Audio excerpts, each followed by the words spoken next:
നമസ്കാരം, മലയാളി വാർത്തയിലേക്ക് സ്വാഗതം. 30-ലേറെ അവിഹിത സന്താനങ്ങളുള്ള ബ്രഹ്മചാരിയായ ബുദ്ധ സന്യാസി. യാത്രയ്ക്ക് ഫോക്സ് വാഗൺ SUV, ധരിക്കാൻ സ്വർണം പൂശിയ വസ്ത്രം. ഇങ്ങേര് ബുദ്ധ സന്യാസിയോ അതോ കുട്ടികളെ ഉണ്ടാക്കുന്ന മെഷീനോ? ചൈനയിലെ ഷാവോലിൻ ടെമ്പിൾ അധിപനെതിരെ ഉയരുന്ന ട്രോളാണിത്. ചൈനയിലെ ഏറ്റവും പ്രശസ്തമായ മതസാംസ്കാരിക കേന്ദ്രമാണ് ഷാവോലിൻ ക്ഷേത്രം. ചൈനയുടെ പൈതൃകത്തിന്റെ തലയെടുപ്പാണത്. ഏകദേശം 4000 വർഷം പഴക്കമുള്ള ഷാവോലിൻ ക്ഷേത്രം ഇപ്പോൾ പെണ്ണുപിടിയന്മാരുടെ കൈകളിലെന്നാണ് ആക്ഷേപം. ക്ഷേത്ര അധിപൻ ഷി യോങ്സിനെതിരെ അന്വേഷണം പ്രഖ്യാപിച്ചിരിക്കുകയാണ് ചൈന.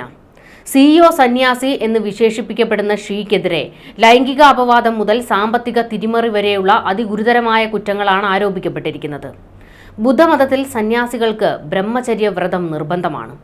തങ്ങളുടെ കരുത്തിന്റെ പ്രധാന കാരണമായി സെൻ ബുദ്ധിസ്റ്റുകളായ ഷാവോലിൻ സന്യാസിമാർ കരുതി പോരുന്നതും ബ്രഹ്മചര്യമാണ്.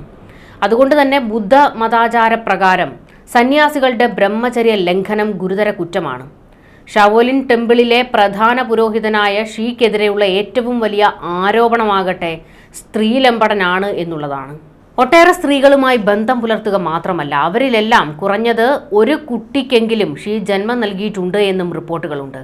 30 കുട്ടികളെങ്കിലും നമ്മുടെ സന്യാസി വര്യൻ ഉണ്ടെന്നും ആ മഹാൻ ഒരു കോണ്ടം ഉപയോഗിച്ചിരുന്നെങ്കിൽ എത്ര നന്നായിരുന്നു എന്നാണ് ടോക്കിയോ കേന്ദ്രമാക്കി പ്രവർത്തിക്കുന്ന ചൈനീസ് വിമതരുടെ ഗ്രൂപ്പായ പീപ്പിൾസ് ആക്ഷൻ കൗൺസിൽ പറയുന്നത്.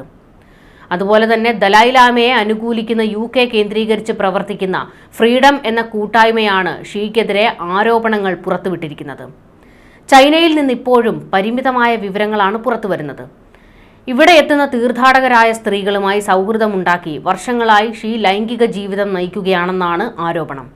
ഒരു ഫ്രഞ്ചുകാരിയായ വിദേശ വനിതയിലും ഇയാൾക്ക് കുട്ടിയുണ്ട് എന്ന് പറയപ്പെടുന്നു. പക്ഷേ ഇതെല്ലാം ഉഭയകക്ഷി സമ്മതപ്രകാരമുള്ള ലൈംഗിക ബന്ധങ്ങളാണ്. അതുകൊണ്ട് തന്നെ സ്ത്രീകൾ ആരും തന്നെ ഷിയോങ്സിനെതിരെ പരാതി പറഞ്ഞിട്ടില്ല. ഇദ്ദേഹത്തെ ചുറ്റിപ്പറ്റി വർഷങ്ങളായി നിരവധി വിവാദങ്ങൾ നിലവിലുണ്ട്. ബുദ്ധമത നിയമങ്ങളുടെ ലംഘനം, സാമ്പത്തിക ക്രമക്കേടുകൾ എന്നിവ കൂടാതെ ക്ഷേത്രത്തിനായുള്ള പ്രോജക്റ്റ് ഫണ്ടുകൾ വകമാറ്റുകയും ദുരുപയോഗം ചെയ്തുവെന്നും പറയപ്പെടുന്നു. ഈ പ്രവർത്തികളെല്ലാം ഷിയെ സംശയിക്കുന്നതായും ക്ഷേത്രത്തിന്റെ ഔദ്യോഗിക WeChat അക്കൗണ്ട് പുറത്തിറക്കിയ പ്രസ്താവനയിൽ പറയുന്നു. ഷാവോലിൻ കുംഫുവിനെയും ലോകം മുഴുവൻ വ്യാപിപ്പിക്കാനും ദിവസേന ആയിരക്കണക്കിന് ടൂറിസ്റ്റുകളെ ചൈനയിലേക്ക് ആകർഷിച്ച് കോടികളുടെ വിദേശ നാണ്യം ചൈനയ്ക്ക് കിട്ടാനുമൊക്കെ സഹായിച്ചത് പക്ഷേ MBA ബിരുദമുള്ള ഷിയോങ്സിന്റെ ബുദ്ധി തന്നെയാണ്. അത് സമ്മതിക്കണമെന്ന് ഒരു കൂട്ടർ പറയുന്നു. അതുകൊണ്ട് തന്നെയാണ് അയാൾക്ക് CEO സന്യാസി എന്ന പേര് പോലും വന്നത്. 1965 അൻഹുയി പ്രവിശ്യയിലെ യിങ്ഷാങ്ങിൽ ജനിച്ച ഷിയുടെ യഥാർത്ഥ പേര് ലിയു യിങ്ചെങ് എന്നാണ്. 1981 ഇയാൾ ആദ്യമായി ഷാവോലിൻ ക്ഷേത്രത്തിലെത്തുന്നത്. ക്ഷേത്രത്തിന്റെ 29ാം തലമുറയിലെ അധിപനായ ഷി സെങ്ഷെങ്ങിന്റെ ശിഷ്യനായി. 1987 ഗുരുവിന്റെ മരണശേഷം ക്ഷേത്രത്തിന്റെ നടത്തിപ്പ് ചുമതല ഏറ്റെടുത്തു. 99ഓടെ അദ്ദേഹം ഔദ്യോഗികമായി ക്ഷേത്രത്തിന്റെ അധിപനായി നിയമിതനായി. ഹെനാൻ പ്രവിശ്യയിലെ സോങ്ഷാൻ പർവ്വതനിരകളിൽ സ്ഥിതി ചെയ്യുന്ന ഷാവോലിൻ ക്ഷേത്രം ഒരു ആരാധനാലയം മാത്രമല്ല, ചാൻ ബുദ്ധമതത്തിന്റെയും ഷാവോലിൻ കുംഫുവിന്റെയും ജന്മസ്ഥലം കൂടിയാണ്. യുനെസ്കോയുടെ ലോക പൈതൃക കേന്ദ്രം കൂടിയാണ് ഈ ക്ഷേത്രം. ക്ഷേത്രത്തിന്റെ ഇന്നോളമുള്ള അധിപന്മാരിൽ MBA ബിരുദം നേടിയിട്ടുള്ള ആദ്യത്തെ ആളാണ് ഷി. ഈ യോഗ്യത പിന്നീട് ക്ഷേത്ര നടത്തിപ്പിനുള്ള അദ്ദേഹത്തിന്റെ സമീപനത്തെ രൂപപ്പെടുത്തി.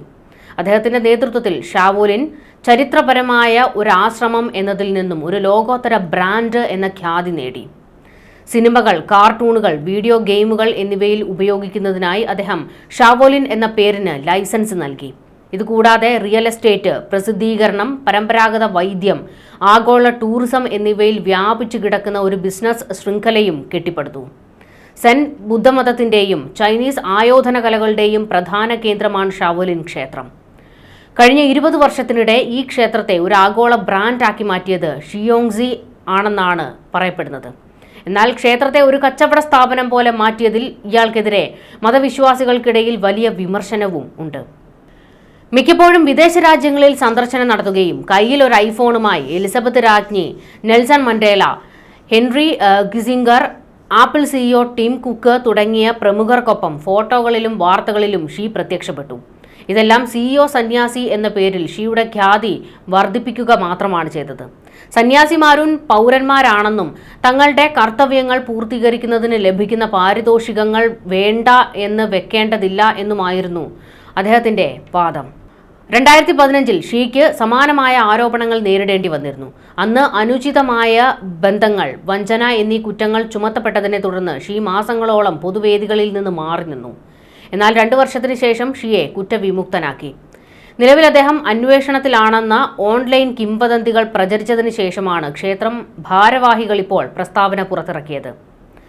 2015 അന്വേഷണത്തിൽ ഷീ ആഡംബര ജീവിതം നയിക്കുന്നതായും സമ്മാനമായി ഫോക്സ് വാഗൺ SUV സ്വീകരിച്ചതായും സ്വർണം പൂശിയ വസ്ത്രം ധരിച്ചതായും ആരോപണങ്ങൾ ഉയർന്നിരുന്നു. ഓസ്ട്രേലിയയിൽ $380 മില്യൺ കുംഫു തീം പാർക്ക് പദ്ധതിയിൽ ക്ഷേത്രത്തിനുണ്ടായിരുന്ന പങ്കിന്റെ പേരിലും ഷീ വിമർശിക്കപ്പെട്ടിരുന്നു. അതേസമയം 2011 ഒരു ഫോക്സ് വാഗൺ SUV തദ്ദേശ സ്വയംഭരണ സ്ഥാപനം സമ്മാനിച്ചതാണെന്നും അതുപോലെ പൊതുജനങ്ങൾ വിമർശിച്ച ഐപാഡുകൾ പോലുള്ള മറ്റു വസ്തുക്കളും സമ്മാനമായി ലഭിച്ചതാണെന്നും ഷീ പറഞ്ഞു. ഇപ്പോൾ ക്ഷേത്രത്തിലേക്ക് ലക്ഷക്കണക്കിന് സന്ദർശകർ എത്തുന്നുണ്ടെന്നും അതിൽ നിന്നുള്ള ടൂറിസം വരുമാനത്തിന് നന്ദി പറയേണ്ടത് ഈ സമ്മാനങ്ങൾ നൽകിയവരോടാണെന്നും ഷീ പറയുന്നു. എന്തായാലും ഈ ബുദ്ധ സന്യാസി ഒരു കുൽസിതക്കാരനാണ് എന്നാണ് ഇദ്ദേഹത്തെ വിമർശിക്കുന്നവർ പറയുന്നത്. എവിടെ ചെന്നാലും അവിടെ ഒരു അവിഹിതം ഉണ്ടാക്കുന്നത് സ്ഥിരം ഏർപ്പാടാണത്രേ. പോരാത്തതിന് ഷാവോലിൻ ടെമ്പിളിന്റെ മറവിൽ, അതായത് ടെമ്പിളിലേക്ക് എത്തുന്ന സ്ത്രീകളെ പോലും വല വീശി പിടിക്കുന്ന കഴിവുറ്റ കുൽസിതക്കാരനാണ് എന്നൊക്കെയാണ് വലിയ രീതിയിൽ പരിഹാസങ്ങളൊക്കെ ഉയർന്നു വരുന്നത്. ന്യൂസ് ഡെസ്ക് മലയാളി വാർത്ത.